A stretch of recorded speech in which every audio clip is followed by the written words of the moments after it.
নমস্কার। ঠাকুরমা স্বামীজি গুরুদেবের শ্রীচরণে প্রণাম জানাই। আজ ঠাকুরকে নিয়ে ছোট করে একটি কাহিনী শোনাই। শ্রীরামকৃষ্ণ ভাবচক্ষে দেখলেন গঙ্গা বক্ষে অপূর্ব শতদল পদ্ম বিকশিত হয়েছে। তার প্রতিটা দলে অসাধারণ শোভা।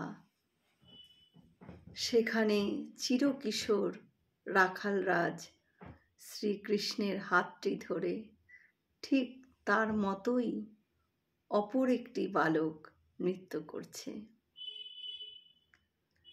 ঠাকুর অপর একদিন ভাবচক্ষে দেখলেন দক্ষিণেশ্বরের বটতলায় একটি ছেলে দাঁড়িয়ে আছে। মনে একটু খটকা লাগলো, এরকম দেখলাম কেন? ভাগ্নে হৃদয়কে এই সন্দেহের কথা জানালে সে সোল্লাসে বলতে লাগলো, মামা তোমার ছেলে হবে গা, ছেলে হবে, তাই দেখেছ তুমি। শুদ্ধ অপাপবিদ্ধ মহাপুরুষ চমকে উঠে বললেন, সে কি রে, আমার যে মাতৃজনী, আমার ছেলে হবে কিভাবে?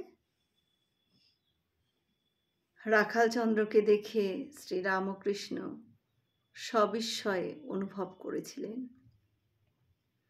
এই তো তার দেখা বটতলায় দণ্ডায়মান সেই বালক, জগদম্বার দেখানো মানসপুত্র, কমল দলে নৃত্যপরায়ণ ব্রজকিশোর শ্রীকৃষ্ণ সখা।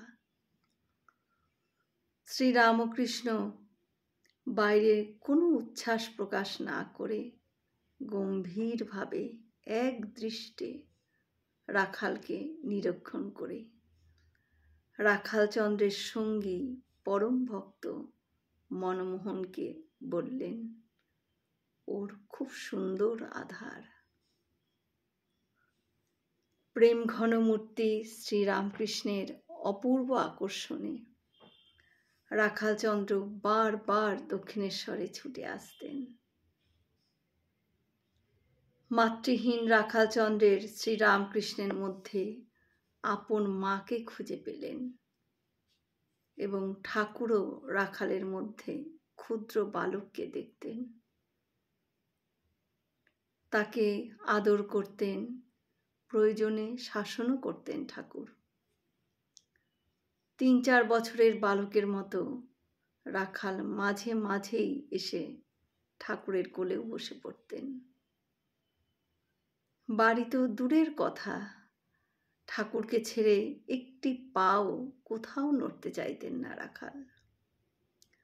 আত্মহারা বালক স্বভাব রাখালচন্দ্রকে দেখে ঠাকুরও ভাবাবিষ্ট হয়ে তাকে গোপাল গোপাল বলে জড়িয়ে ধরতেন। ননি খাওয়াতেন, ক্ষীর খাওয়াতেন, এমনকি খেলনাও দিতেন। রাখাল সম্বন্ধে ঠাকুর একদিন বলছেন, রাখালের সাকারের ঘর আর নরেনের নিরাকারের। জয় শ্রী রামকৃষ্ণ।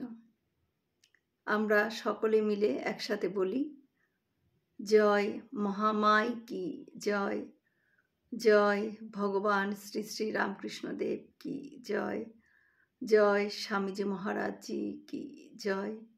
হয়তো অনেক ভুলই করে ফেললাম, ঠাকুর যেন আমায় ক্ষমা করে দেন। সকলে সুস্থ থাকবেন, ভালো থাকবেন। ঠাকুর মায়ের কৃপা দৃষ্টি সকলের ওপর বর্ষিত হোক। শুভরাত্রি।